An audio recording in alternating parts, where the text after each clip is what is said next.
Ok, muchachos, hasta ahora hemos avanzado muchísimo y hemos entendido ciertos conceptos que son un poco a veces difíciles, pero básicos. Ahora vamos a aumentar esto un poco más, aumentar la dificultad, pero lo vamos a hacer de nuevo súper sencillo para entender esto muy bien. Hoy vamos a discutir el concepto de histeresis pulmonar. Recuerden que el último clase o el último video que vimos discutimos de la complianza o distensibilidad, al igual que la elasticidad. Este concepto de histeresis está muy mezclado con nuestro concepto de distensibilidad, pero vamos a ver que nuestra distensibilidad pulmonar y nuestros volúmenes pulmonares van a cambiar dependiendo en dónde estamos en el ciclo respiratorio o en el volumen pulmonar completo. Si comenzamos nosotros y hiciésemos una curva entre el volumen y la presión pulmonar y pusiésemos aquí presión y volumen, recuerden de nuevo, nuestro concepto de distensibilidad va a ser igual a complianza es igual a el cambio en volumen dividido entre el cambio en presión. Es decir, si nosotros hacemos una curva como esta, estamos viendo literalmente nuestro concepto de complianza activo, de distensibilidad activo durante el ciclo respiratorio, ¿verdad? Entonces lo que vamos a hacer aquí es que vamos a poner unas presiones y esto podríamos hacerlo de dos maneras. Podríamos imaginarnos que tenemos dos tipos de pacientes distintos, ¿no? Tenemos el paciente sano, el paciente normal, el cual está respirando pasivamente, y si respiro pasivamente, les recuerdo que tenemos nuestra caja torácica, donde al diafragma bajar se genera una presión negativa intrapleural, y es decir, que nuestra presión en nuestro alvéolo, si tenemos un solo alvéolo metido aquí, ¿verdad?, va a ser una presión negativa en el alvéolo, que es lo que va a hacer, o sea, es decir, esta presión negativa expande el alvéolo, generando una presión negativa intraalveolar porque estamos chupando aire, como si estuviéramos haciendo, estamos empujando el aire al centro, no lo estamos soplando. Al hacer eso, entonces, nuestra presión intraalveolar se vuelve negativa y el aire entra. O podríamos hacer esto también con un paciente intubado, como nuestros pacientes con coronavirus, ¿verdad? El cual estaría conectado a una máquina y esta máquina es como si nosotros infláramos un globo de fiesta, como el concepto que estamos hablando antes del globo de fiesta. Sería lo mismo. Aquí tendríamos nuestra caja torácica, pero nuestro alvéolo entonces estaría conectado a esta máquina en la cual, o a nosotros empujando el alvéolo, empuja aire que genera una presión positiva. Eso no importa realmente cómo lo veamos, el concepto va a ser el mismo y lo que va a suceder a nivel de los alvéolos va a ser lo mismo. Vamos a mantenernos en el sujeto sano por ahora, no vamos a introducir el concepto de una ventilación mecánica, que es un poquito más complicado, pero solo quería mencionárselos porque realmente es exactamente lo mismo. Ustedes no tienen que aprender más nada para manejar esto, simplemente entender que la mecánica cambia un poco y que la fisiología va a cambiar un poquitico, pero mayormente el sistema es el mismo y lo que va a suceder aquí en este concepto de histeresis es lo mismo. Entonces vamos a decir que tenemos acá distintas presiones, ¿verdad?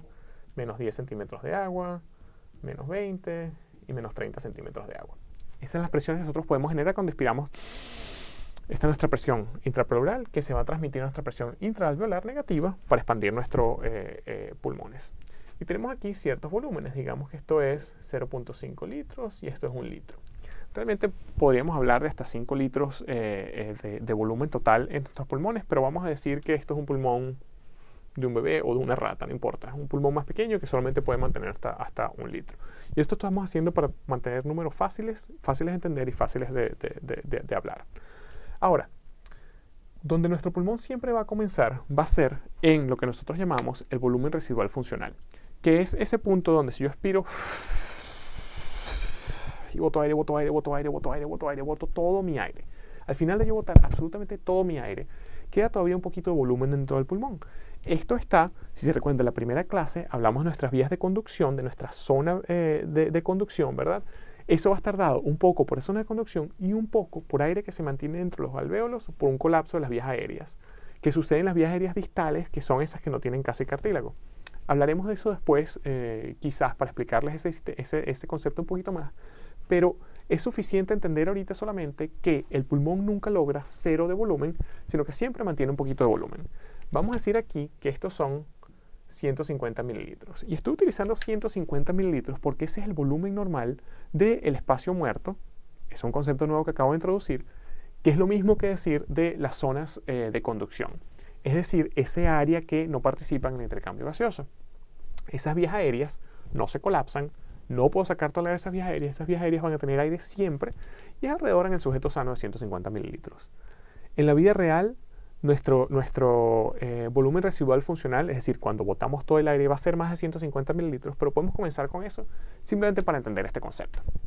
Entonces, si nosotros tenemos un pulmón que está completamente entonces colapsado, lo más colapsado que puede estar, cuando nosotros tratamos de inspirar o de abrir ese pulmón, al principio va a ser difícil. Y una vez que generamos cierta presión, lo que sea esa presión, nuestro pulmón va a empezar a expandirse. Vamos a dibujar esto un poquito mejor para que tenga más sentido aquí, ¿verdad? Nuestro pulmón va a comenzar a expandirse así. Y luego, cuando está muy expandido, va a ser más difícil de expandirlo de nuevo. ¿Qué significa esto? Recuerden que nosotros mencionamos un poquitico lo que era la tensión superficial y lo que hacía el surfactante pulmonar, ¿verdad? El surfactante pulmonar mantiene esos alvéolos abiertos. Si los alvéolos se colapsan, esa estructura, recuerden cuando hablamos de distensibilidad pulmonar, dijimos que estaba dada porque están todos estos alvéolos, están abiertos, son como saquitos de aire, son burbujitas, son súper fáciles de expandir.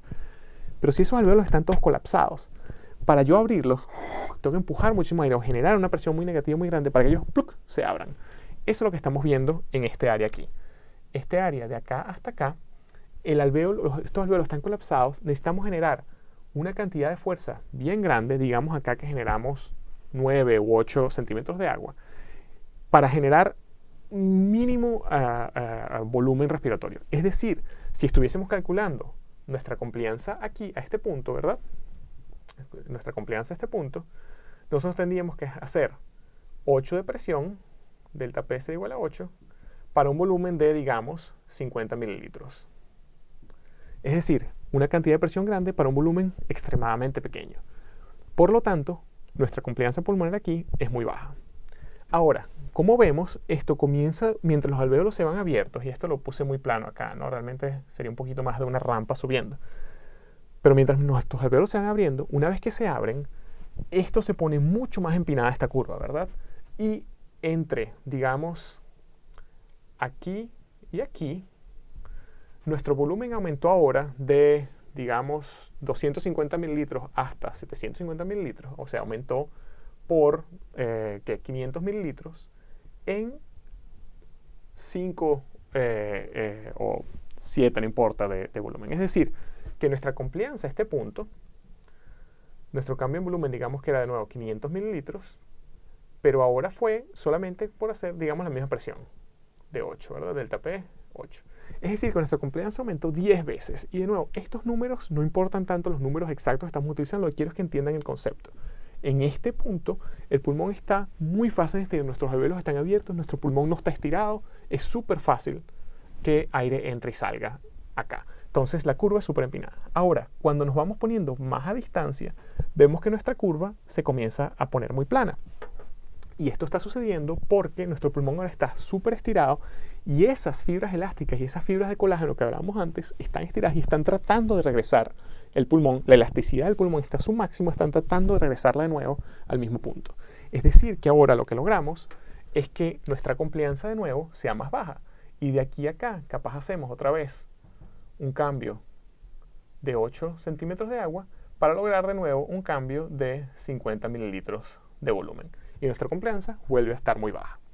Es decir, la complianza del pulmón o la distensibilidad del pulmón, los términos son intercambiables, la distensibilidad y la complianza del pulmón va a cambiar dependiendo del volumen pulmonar. Ese es el primer concepto súper importante de entender. Ahora, vamos a mencionar, entonces esto es la complianza en la parte dinámica respiratoria. Ahora, cuando expiramos, si nosotros seguimos haciendo esta misma curva y ahora sacamos el aire de este paciente, vamos a ver que lo que sucede es esto. ¿Qué significa esto? Que esta curva, y esto quizás hay que darle un poquitico más. Bueno, está bien así, un poquito más quizás aumentada por acá, pero esta es la curva principal. ¿Qué significa esto que acabamos de ver aquí?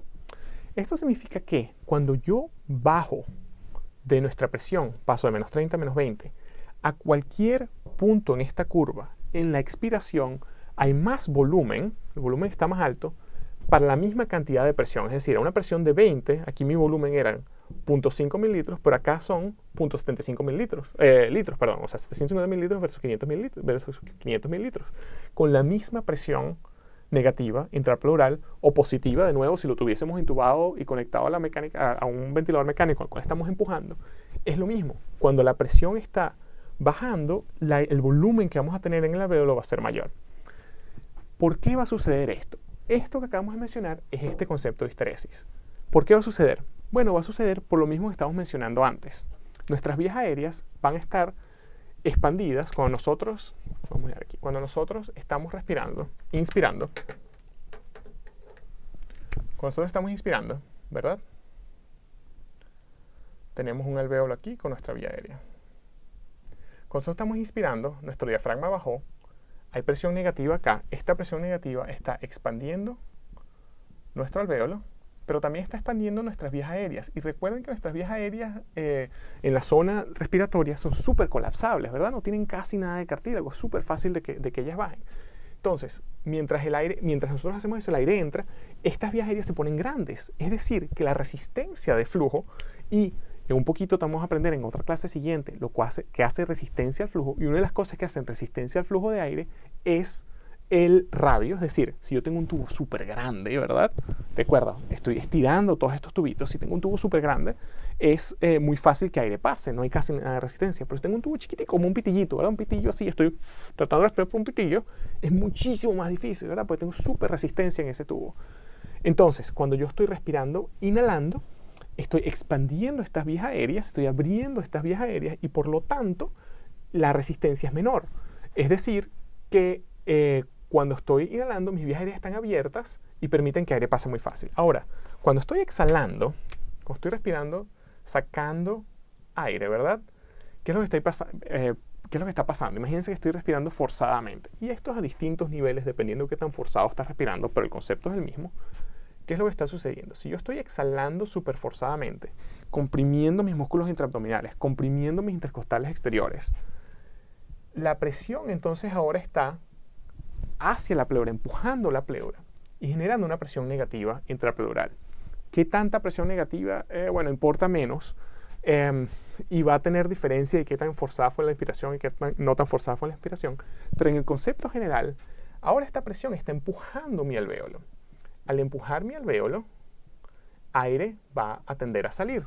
Perfecto. Sin embargo, recuérdense que esta presión no es solamente empujando sobre el alvéolo. Esta presión está empujando también en mi vía aérea. Y mi vía aérea no tiene la estructura del alvéolo para empujar el aire así, ¿verdad? No es una estructura redonda, es una estructura tubular. Y eso está haciendo que esta presión tienda a colapsar mi vía aérea. Y estas vías aéreas se van a poner de ser una vía aérea grande a una vía aérea mucho más pequeña. Porque se está colapsando. Y entonces ahora el aire tiene que pasar por este tubito mucho más pequeño. Al tratar de pasar por ese tubo mucho más pequeño, la resistencia del flujo aumenta muchísimo. Y por lo tanto, el volumen, la velocidad que va a salir el aire va a ser mucho menor. Y el volumen va a ser mayor. En el extremo, esto puede colapsar por completo la vía aérea. Y aire puede permanecer en el pulmón adentro. De nuevo, cuando les mencionamos un poquito de cuánto aire hay en las vías aéreas, en los pulmones, en máxima aspiración dijimos que es un poquito más del volumen, del volumen de espacio muerto o del volumen de las vías aéreas de conducción. Es por esto, porque puede mantenerse un poco de aire adentro en la expiración máxima. Y esto, de nuevo, va a ser nuestro concepto de histeresis. Entonces, la complianza, de nuevo repasando todo esto, ¿no? La complianza o extensibilidad pulmonar va a cambiar dependiendo de dónde esté yo en mi curva, en qué tan volumen, y todo lo que nosotros todos queremos es respirar aquí, ¿no? Cuando nosotros estamos viviendo normal, estamos acá, respiramos acá.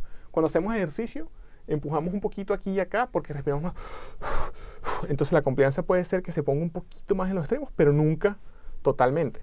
Ahora, cuando tenemos un paciente con coronavirus, de nuevo, intubado o lo que sea, nosotros queremos todos los días, cuando nosotros estamos rondando a esos pacientes, estamos pasando revista a esos pacientes, nosotros lo que queremos es mantenerlos aquí y vamos manejando ese ventilador, ¿verdad? Aumentando las presiones, bajando las presiones del ventilador para mantener a nuestros pacientes acá. No los queremos acá porque sería muy difícil, tenemos que poner demasiada presión para no tener casi respiración.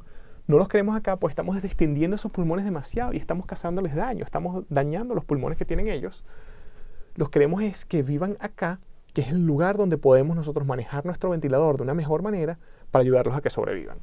De nuevo, estos conceptos son extremadamente importantes. Entonces, de nuevo, complianza cambia dependiendo del volumen pulmonar Y lo segundo importante entonces es el concepto de histeresis, es decir, hay más aire en el pulmón en exhalación que en inhalación. Y eso va a suceder porque nuestras vías aéreas, el volumen de nuestras vías aéreas va a bajar y se va a volver más pequeño cuando estoy en exhalación.